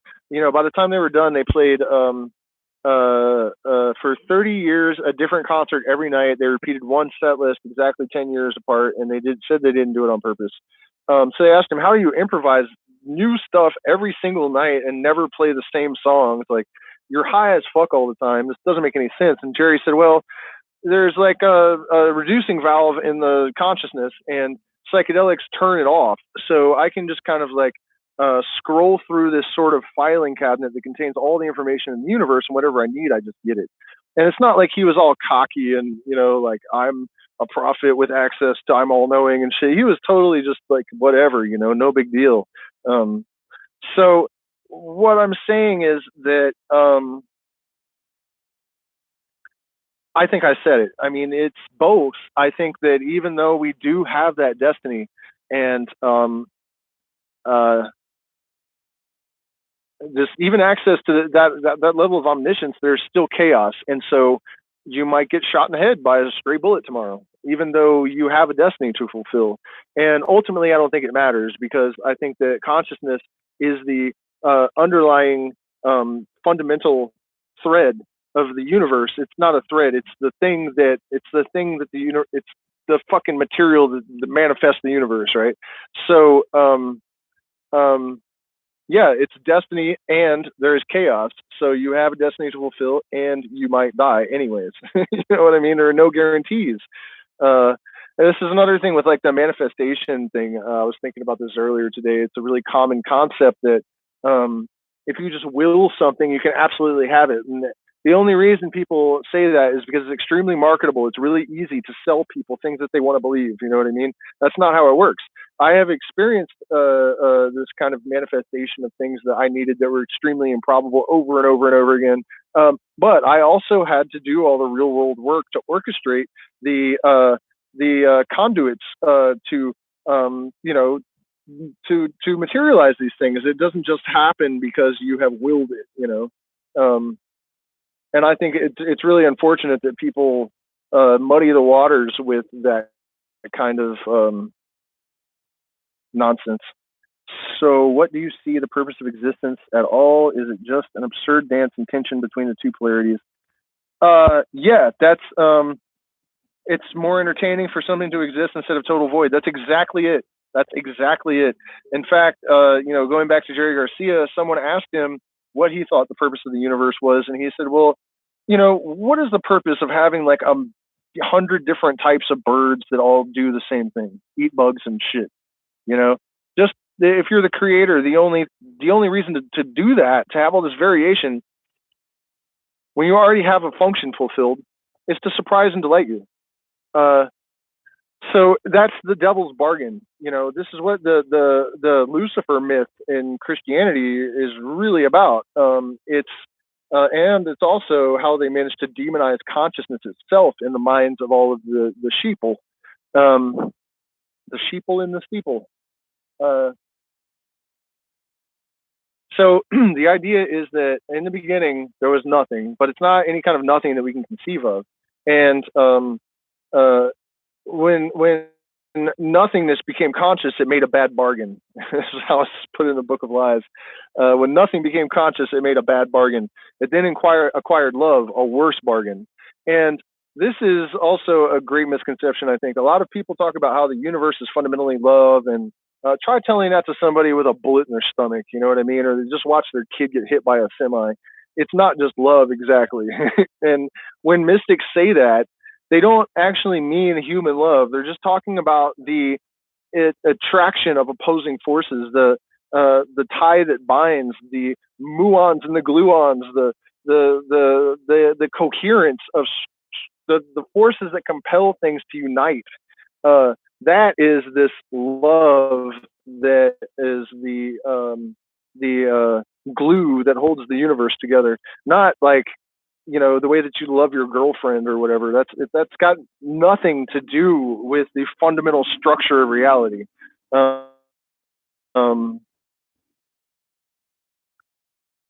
we were going, so not a thought. It's like I'm here, even consciousness. The only way to have a unity, paradoxically, is to have nothingness. Because as soon as you have an object and you have space, you have two things. So you no longer have unity. The only possible nothingness. And this is how paradox became imbued in everything. Remember earlier I was saying that everything contains this contradiction, as the what is that thing called, the thing with the black and white sperm with the little dot in it, the symbol. Um, um, so the universe being a structure made of reflections. The all is in the all is the way the Kabbalion puts it.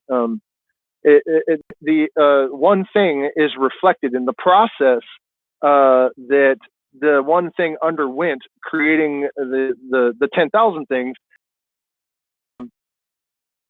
is behind everything.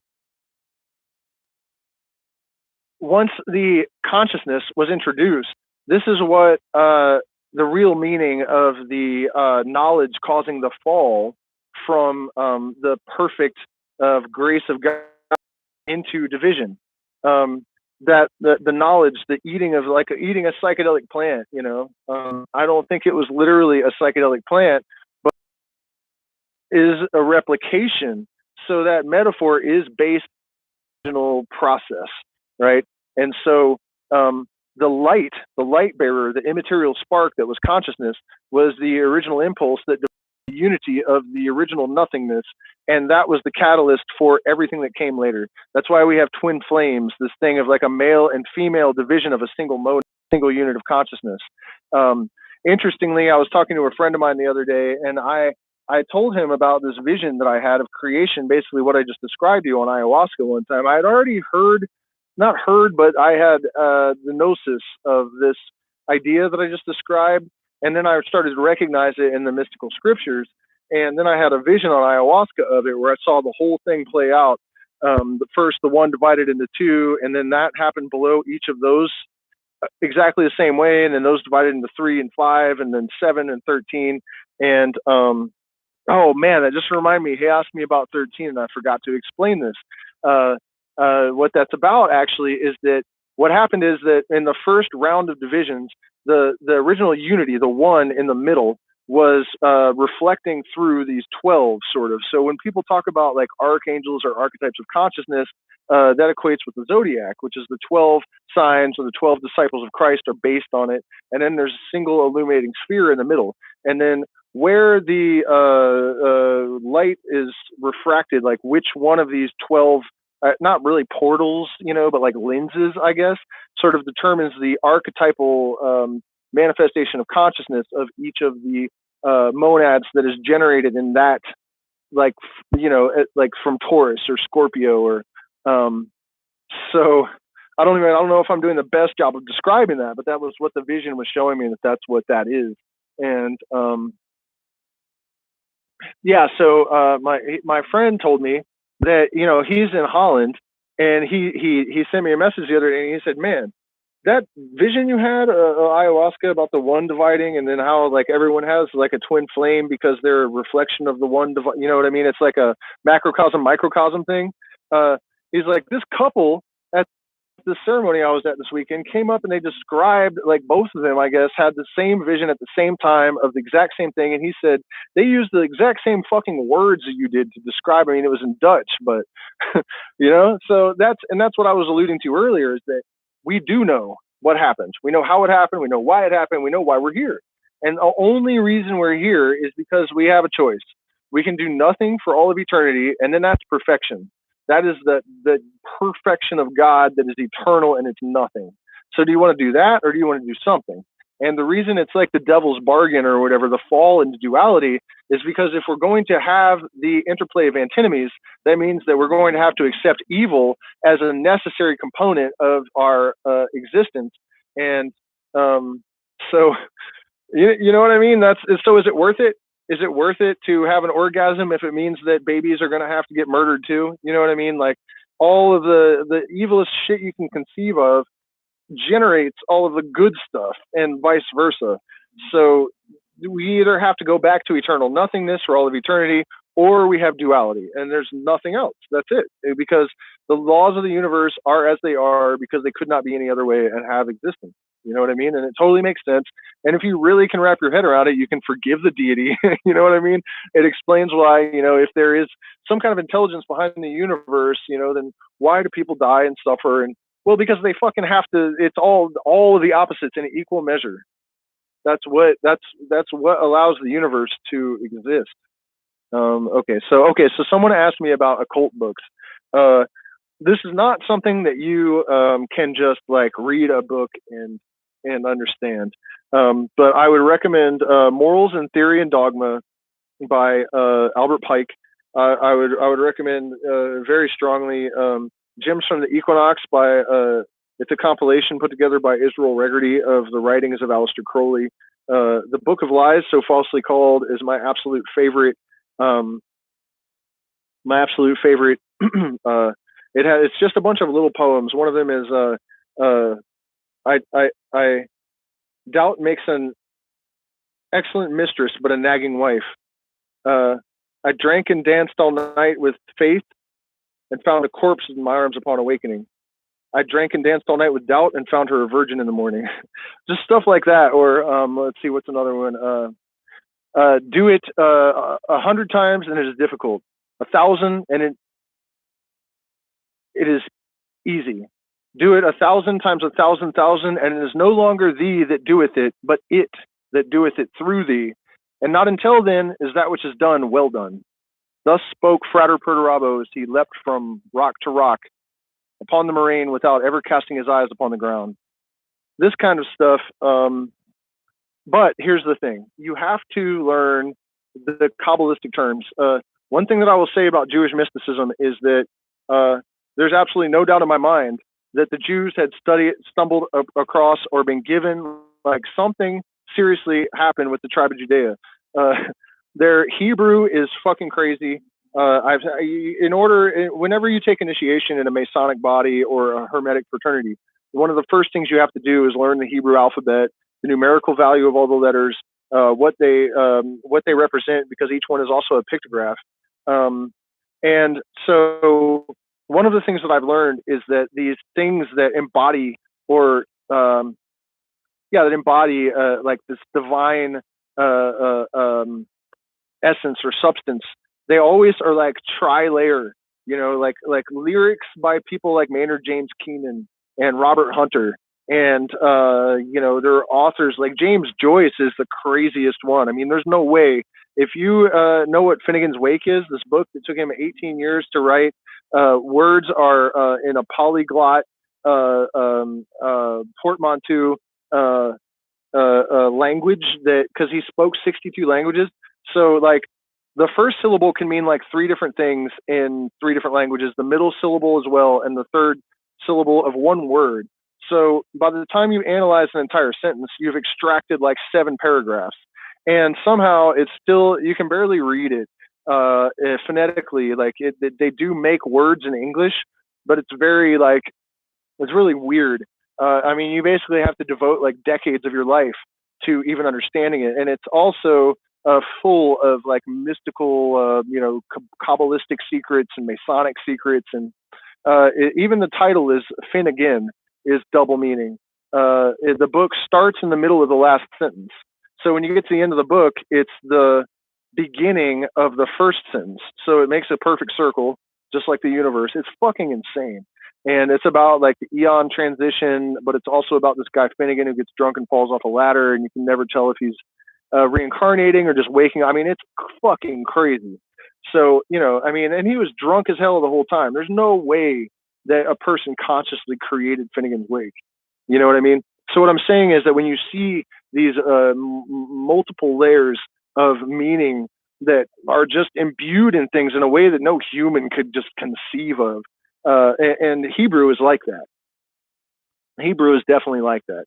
And so the Kabbalah, as much as it was ridiculed for becoming like a trendy LA, generally when spiritual things become trends, they're to be ignored. But long story short, you can't really read the Book of Lies unless you know what the Ruach and the Nechema and all of these Hebrew terms are. And so when you read it, you have to go through, just Google all the words that you don't understand if you don't know this stuff. It's worth it.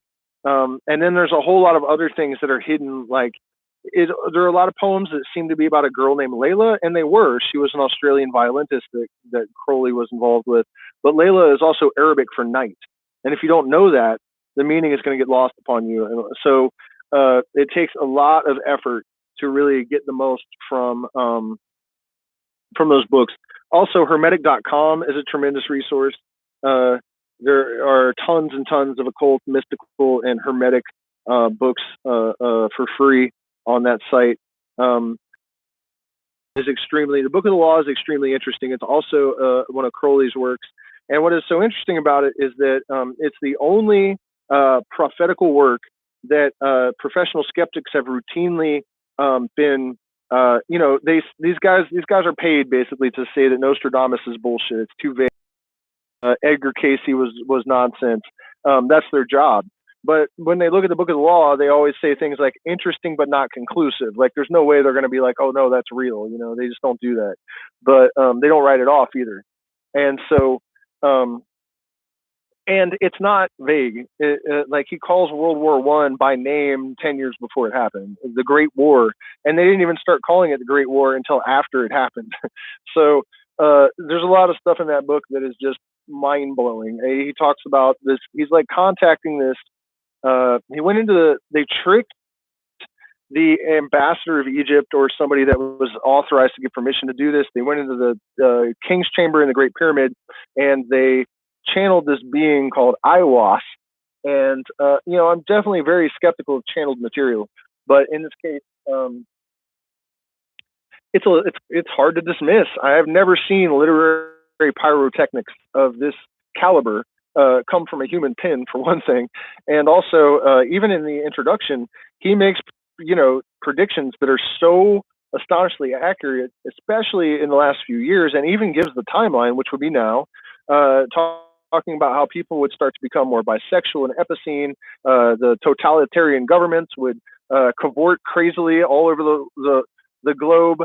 They are aborted births of the last aeon, and they're hemming us in, and then this being tells them, take wine and strange drugs and know me thereof, which, now we have like people smoking DMT and encountering these entities that are telling them all this crazy shit. It's just fucking nuts. But it's another one, you can't just read it. If you go online, you can find the Book of the Law with Crowley's commentary. And when you read it with the commentary, you really realize that there are things written into these simple sentences that are like quantum physics complicated. It is one of the most insane things that you'll ever encounter. And one of the things that Aiwass tells Crowley in the Book of the Law is your proof will be your success. And if you look at that book in that context, you will understand that the likelihood is very, very high that he had contacted some kind of preternatural being. And to his credit, Crowley never concluded absolutely that it wasn't some part of his own consciousness that had written the book.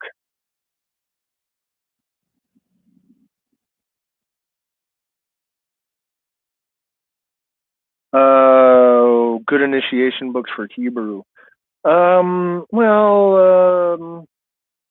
don't know. I mean, I was given my work packet by a adept at a secret society. You know what I mean? I don't know how to. I think it's.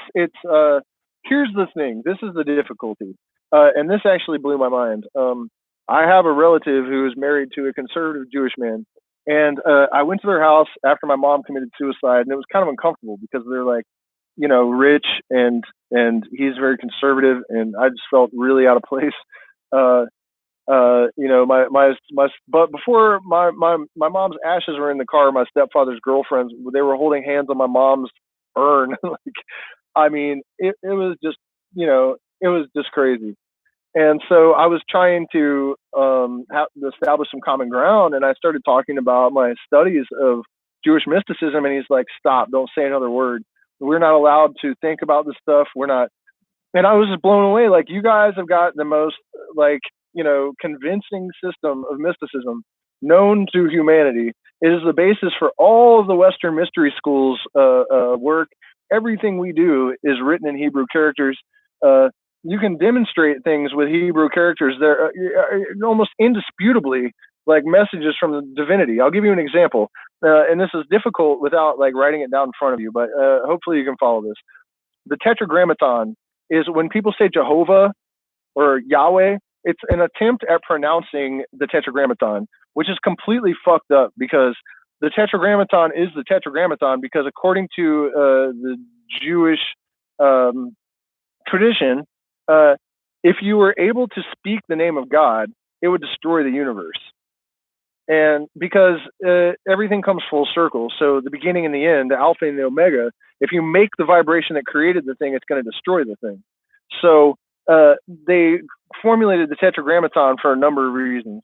And one of the craziest things is that the yod, the first letter, is shaped just like a spermatozoa. And it is definitely clearly implied that that is its function in the mystical, and way before we ever had microscopes. So that is crazy as hell in and of itself. But so it's Yod, Hey, Vov, Hey. It's the 4 letters of the Hebrew alphabet, or 4 of the letters of the Hebrew alphabet, and there are no vowels. There's Aleph, which is A, and Y, but that's it. And so you have to, and that's one of the crazy things about Hebrew as well, is that it's not really a written language. Like you cannot just learn Hebrew from a book. It's literally not possible. You have to have some idea of what the vowels are supposed to be, or you have no chance. So this got this like intrinsic veil of secrecy and exclusivity and this esoteric quality that is just so obvious in the structure of it, right? Like it's crazy as hell. So you're not even supposed to try to say the Tetragrammaton. That's the thing. This thing with Christians saying Jehovah and Yahweh and that's the name of God and shit. No, it's not. If it was, fucking universe up. You know what I mean? And it's also crazy that Christians try to insist that Jesus is the one true name of God when Jesus is not even it's a Latin name. And if it was the true name of God, according to the Jews who they grafted their religion onto, if they said the true name of God, it would destroy the universe. Clearly, it's not the true name of God. I mean, what the hell are they thinking? But it's because they're not really taught any of this stuff. They're just given this crappy ass church version. But what I'm saying about that is, okay, you have the Tetragrammaton, and each one of the 4 letters. Oh, by the way, that's why you don't say curse words, because if you said this 4-letter word correctly, it would destroy the world. So that's how 4-letter words became cursed words, which is why I say fuck, shit, and all this stuff as much as I possibly can, like rebellion against like this religion that's got nothing to do with me, really. I mean. In a sense, it does. I place a lot of value on the mysticism of the tribe of Judea, but not the religion, or any religion. But okay, so the Tetragrammaton, the functionality of it. Let me try to like maintain my focus and explain this. 4 letters, and they each represent one of the elements.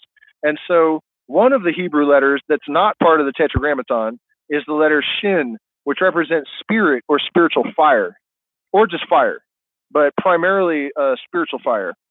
And so if you place the letter Shin in the center of the Tetragrammaton, it becomes the Pentagrammaton, a 5-letter word. And if you pronounce it, it's Yoshua, Savior. So spirit added into the elements and then spoken is Savior. You could not, they didn't consciously fucking do that. And if that's a coincidence, I mean, I guess it could be, but I mean, you guys get it? Like, what in the actual fuck? The ultimate opposite of nothingness is equilibrium, which is what we need to achieve personally and later as a species. Well, yeah, and we have both the inertia of the universe to assist us and also the fact that all systems tend towards homeostasis. And this is so reliable that there is an equation called the, every time I try to talk about this thing, I forget Yeah, oh, the logistics map. The logistics map. Motherfucker, I finally remembered it. The logistics map. That describes chaotic systems so accurately that it can predict chaotic systems, even like a faucet dripping. There's a video on YouTube, the logistical map. You guys gotta watch it. It's one of the most mind-blowing things. And it's not mysticism. It's not woo. It's fucking math. You know what I mean? And so the tendency, even of chaos, to achieve homeostasis makes even chaos predictable, which is, earlier when I was talking about how there is chaos, any statement you can make contains its contradiction, which means it's both true and false. It is true and false. All of these things are true and false, and it is both true and false to say that they are true and false. But yeah, man, it's all tending towards homeostasis. But it's also a temporary state, chaotic states are temporary and homeostatic states are also temporary. My view on technological transcendence, on transhumanism, or things of that sort. Man, the universe is full of surprises. I think that, LSD and the way that people have, in the plant medicine community and stuff will write off anything created by man as somehow negative is tragic. And it's not true. And so I think that what we need to learn to do is to use technology and spirituality. It's like when I talk about how science and mysticism actually dovetail. If you have to abandon either in order to maintain an ontology or even a scientific position, then it's a falsehood. You know what I mean? They actually are mutually interdependent if they are properly understood. If you have good metaphysics, then it will not ever require you to abandon judgment or reason. You will always be able to unify your metaphysics with your physics. They should inform your understanding of both sides of the coin, because they're just reflections of the one thing. And this idea that that's not possible, I think, really is a cultivated a bit of weaponized propaganda. So LSD, I think, is a divine, wonderful tool. Albert Hoffman was a prophet, basically. He was an instrument of higher consciousness, and it is proof that we can collaborate with nature to create something that is actually good. And we need to learn from those kind of manifestations and embrace it. So I think that it depends on our level of enlightenment. If our level of enlightenment, what did Einstein say? That our technology has surpassed our humanity. If that happens, if these things are not in homeostasis with each other, then we don't have balance. And that is certainly the case in general now. But it doesn't have to be. And clearly, we can use science and technology to our advantage. I mean, I would love to be deep in the jungle right now with internet and electricity. You know what I mean? And I think that with Starlink type technologies and stuff, we are just about at the point where we can have the best of both worlds all the time.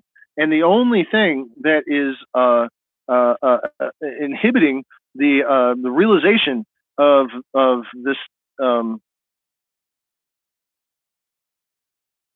the advent of this scenario, is a misdirection from people that have an interest in maintaining the current parameters of industry, and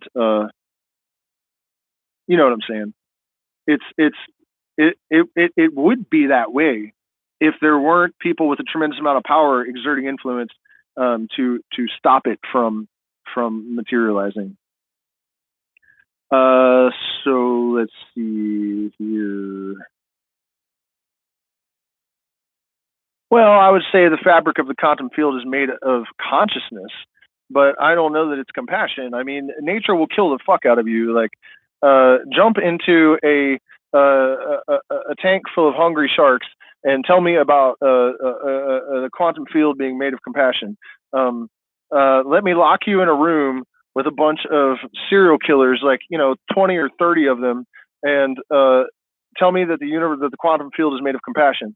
The quantum field is made of negative and positive, and it will tear you to shreds, and it will also take you to heaven.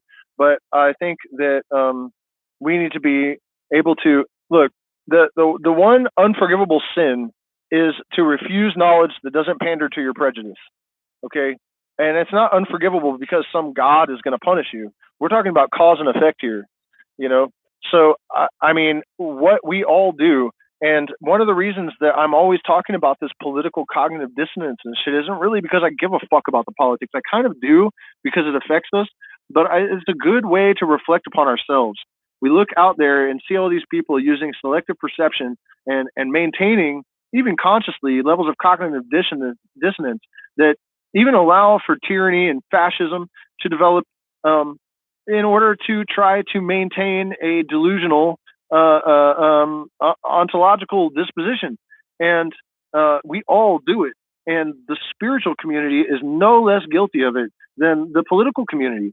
And it is because we can construct things in our minds based on, limited perception, limited understanding, misinformation, adopting perspectives that we would like to see, but that are not necessarily based on any kind of objective reality.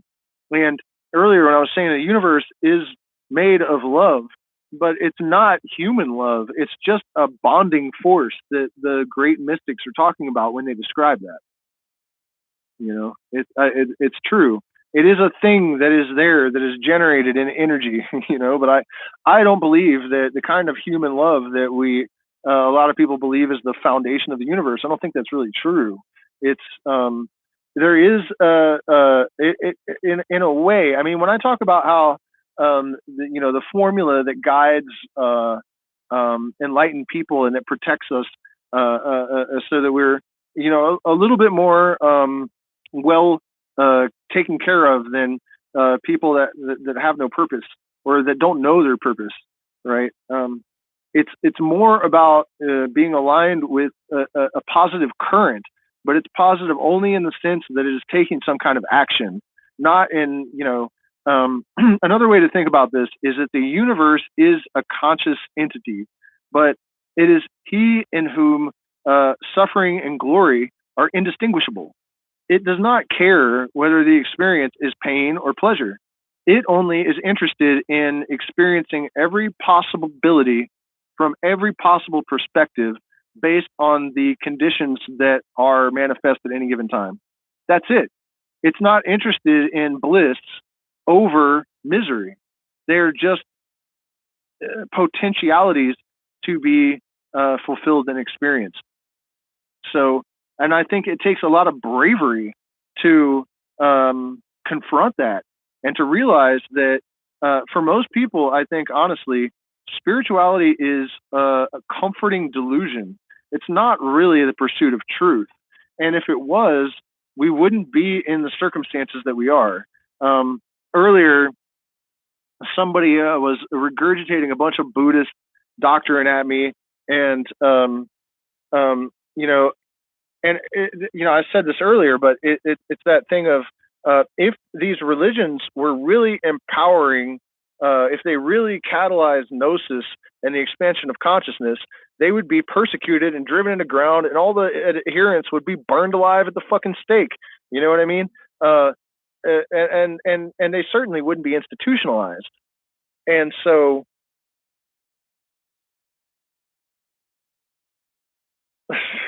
so there's that. I don't know. Let's see, do we have any more?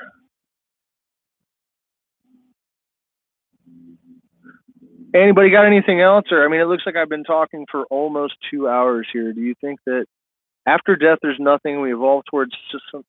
Well, the thing is, I'm not dead. So I saw Sadhguru speaking about ayahuasca the other day, and somebody was like, can it cause instant enlightenment? And he's like, oh, That's a threat to my fucking bank account. So hell no. It's like, shut up. That guy killed his wife. I mean, without question, like he burned the body before the cops got there and stuff. People are like, oh no, she just transcended the dude. She was a young mother with two small children. You don't just transcend this world when you just had a baby, like because you just feel like it. He had a younger lover that I mean, God. What were we talking about here? Do you think that after death? Okay. I don't like to speak about things of which I have no knowledge. And Sadhguru was like, ayahuasca can't. Apparently, this motherfucker has never read anything by any of the old masters that said, you can be enlightened by a hit on the head. It can happen for any reason because of any catalyst at any time. So why are all these people saying that psychedelics are not a legitimate way to become enlightened? And really, I think what enlightenment is just exposure to our own consciousness. It's not something that comes from our brain. No scientist anywhere has proven. There's no evidence even that consciousness is generated by the brain. In fact, there's plenty of evidence that it's not. There are people with a certain condition that are born with only a sac of amniotic fluid at the end of their brainstem and no brain. One of them was a doctor. He found out that he had no brain when he when he had a headache that wouldn't go away, and he went and got a brain scan, and he had no brain. This guy's a fucking doctor. He doesn't have a brain, and he's not the only one. There's a kid that's been on the trending or whatever lately that also is like he has no brain, and he's like 12 and he's fine. I think he is a little bit. Usually they're mentally disabled to varying degrees, but occasionally there are literally people with no brains that are like doctors. So where the fuck is there? You know what I mean? And I'm really interested. I would love to talk to one of those people because I would imagine that the reducing valve that we all have that limits our consciousness is probably not as engaged with these people. It was probably really easy for him to become a doctor because he didn't have to learn anything. He just downloaded it. But God, where was I going with that?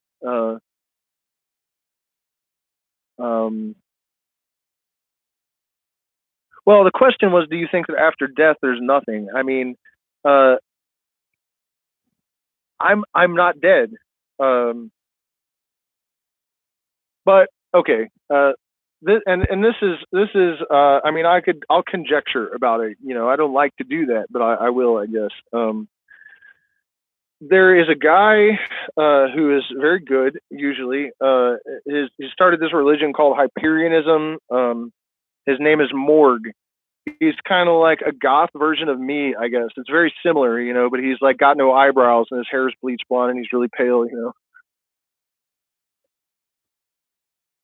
But he also will sell you something that is not quite true, I've noticed. And one of the things that he was selling is that he said, proof that we are eternal. And if you watch the video, he says, well, energy cannot be destroyed. It can only be transformed. So therefore, we know that we live forever. Wrong. Just because the energy transforms, I mean, it does not imply that it is still consciousness in the way that we experience now. I think it's very possible that it's like a drop of water. When you put a drop of water back in the ocean, it's just the ocean.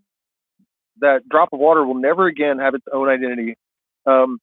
Whether or not we can maintain coherence, whether there's continuity of consciousness, whether that's possible even between lifetimes, is a very, very, very impossible thing to figure out.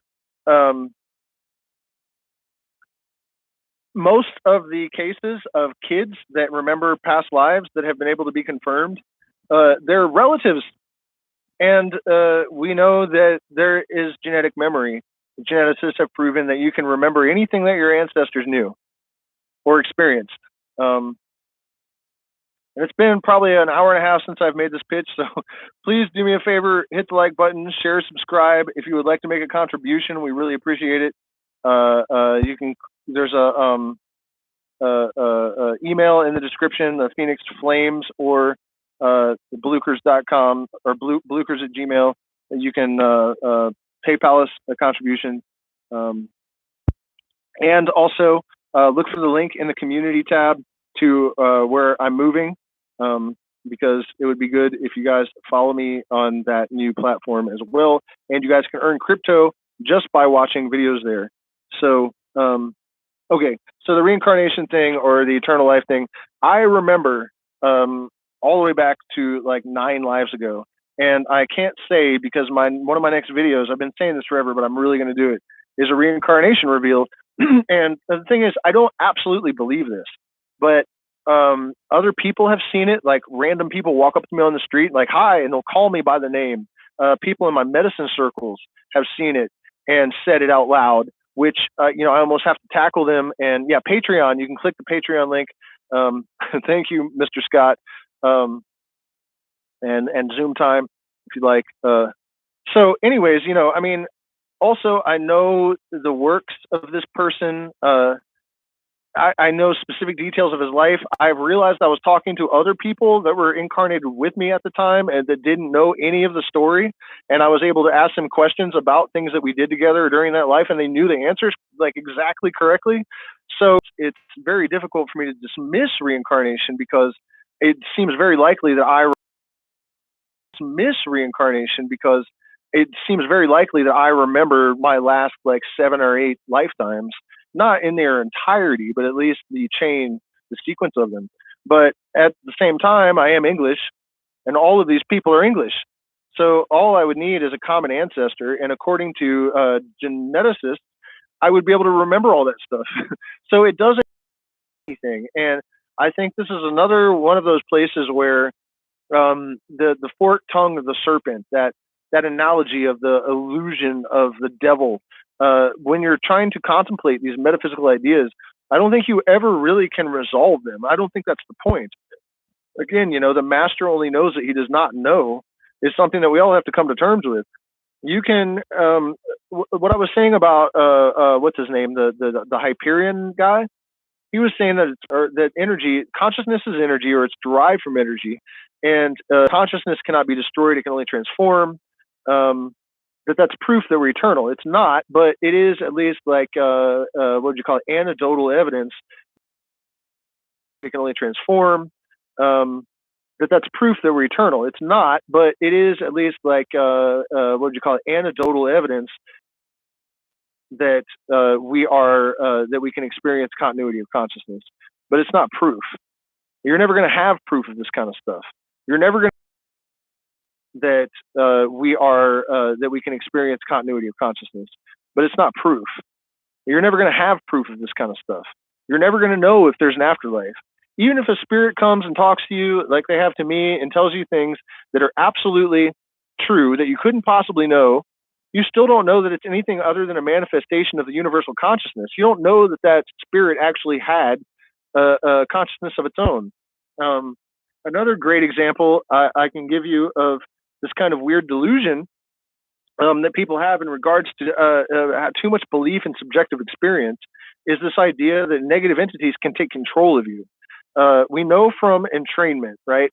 And the laws of physics govern whatever the spiritual world is, whatever consciousness is formulated by, still is energy that we can understand through our understanding of physics. Nothing is going to act in a way that's not consistent or overrides those laws. And so we know from entrainment that lower cycles always entrain with higher cycles. Entrainment is when 2 cycles that are placed near each other sync up. Electromagnetic, so like power lines will do it, human hearts will do it, atomic clocks will do it, even regular wind-up clocks will do it, but it would take 1,000 years for it to sync up like a whole second or something, probably not that long, but a long time. In the case of overcoming mechanical obstacles, it's going to be very slow. But when it's just a pure energetic thing like consciousness or an electromagnetic wave, it's very, very rapid.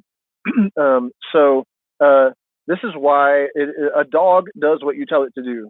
This is why magicians are able to constrain demons, which again, I don't think are actual things. And even people like Eliphas Levi and all of the great Western mystery school magicians said this, that there's nothing that is not just part of our consciousness. Nothing is really external to you. Nothing exists except for you. There is no God where I am. You know, it's just you. It's not even me. You guys think that there's this guy telling you stuff on YouTube right now. I mean, you don't really. I know you guys know this, but I'm just saying, like, on one level, you know, you're just thinking, you know what I mean? I'm just like part of your consciousness that is just running its mouth. You know, it's an illusion of separateness. We all know that. You know, um, it's just one thing doing one thing. But so I think I was still going somewhere with that. My inclination is to suspect that we do maintain some kind of consciousness across lifetimes. I'm more inclined to that than not. But I think that we have to remember that we just are not going to know. You're just not going to know, no matter what. You're never going to know. You're never going to know for sure. Things that are absolutely, definitely, certainly something that only the dead, except that they themselves know it. Otherwise, they wouldn't know that it's only something the relative would know. So a low-grade telepathy is all that is required thing that would make it appear that they're actually in contact with your dead relative. It's not proof of anything. It's not. You know what I mean? So just forget about knowing. You know, that's just not a thing. It's just not a fucking thing. But we can can sort of like pare down the possibilities, and some things are more probable than other things, you know. And in a way, it is immaterial whether something is objectively true or false. What really fundamentally matters is that if you do certain things, certain results follow, and that is the real application of metaphysics. It's not just about endlessly theorizing or speculating about potentialities. It's about when you can, you can.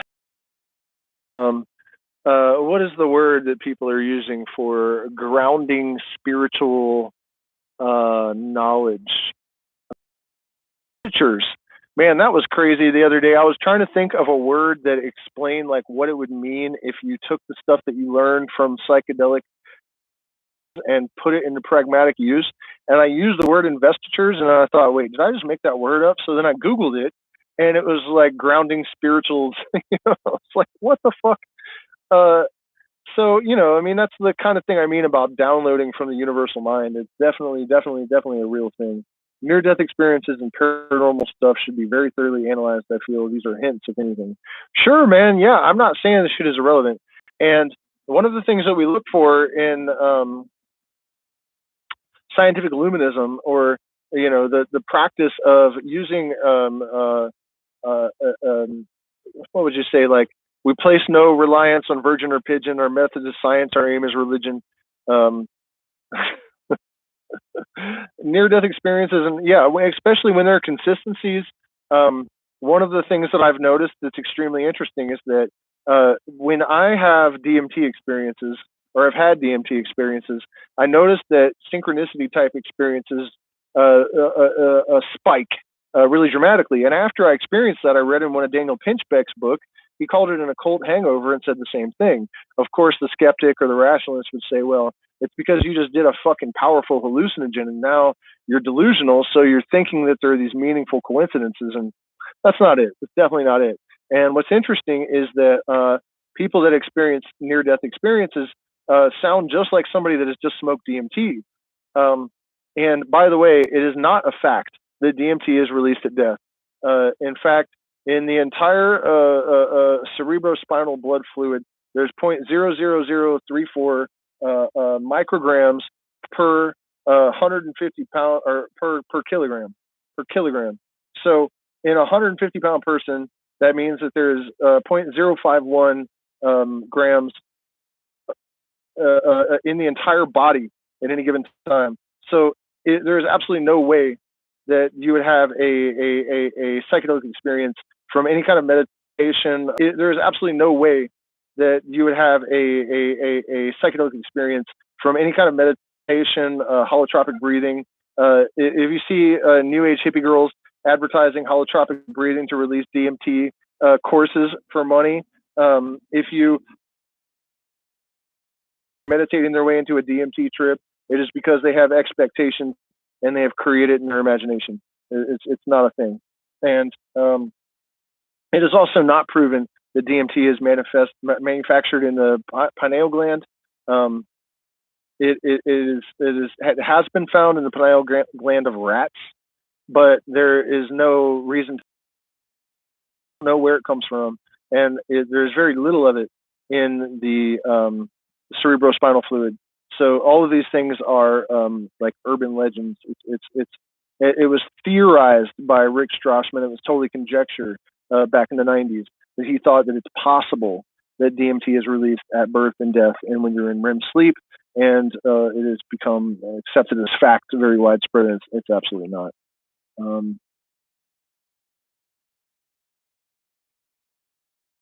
Sure. So thank you guys so much. It has been over 2 hours, and I've been talking pretty much nonstop.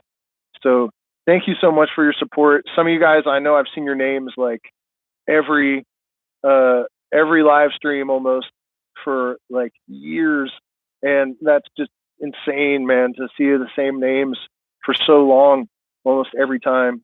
So I really do appreciate your um, validation, I guess, for one thing. I mean, it means a lot to me to be able to contribute some kind of value to you guys.